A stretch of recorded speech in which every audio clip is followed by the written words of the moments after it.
So just as our words can tear down, our words can build up. And I've so appreciated watching your words gather in our list of melodies that heal our souls and experiences that heal our souls.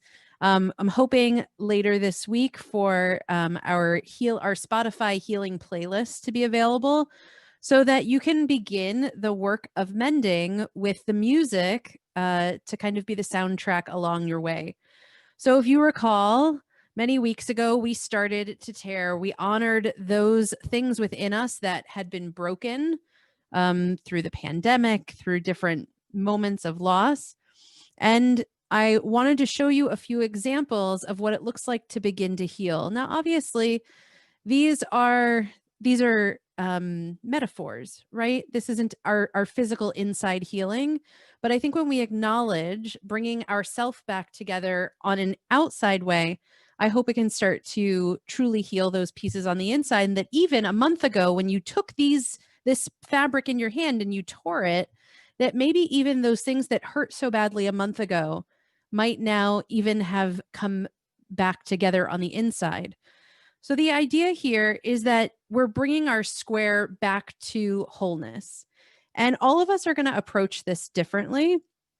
Though whether you can sew or can't sew, this isn't about beauty, this is about representation. So if you'll notice, I made a point of choosing thread colors that were quite contrasting to the fabric because we want our healing to stand out when we look at this. We want the bringing together to be what is beautiful about this. You know, if you have a little kid in your life, how do they heal? They put band-aids on things. All right. So one of my holes is covered by a band-aid. Um, you know, in we can get really creative in how we bring ourself into wholeness. Over here, I used a bit of tape, a bit of stickers.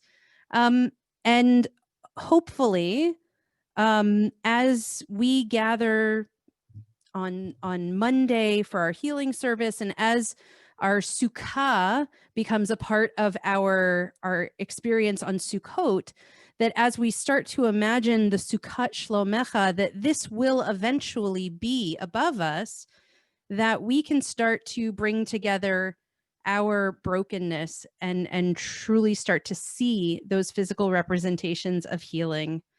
And it doesn't mean that it's going to be perfect. It won't be. It's never going to look exactly the way it did when we began being honest and tearing.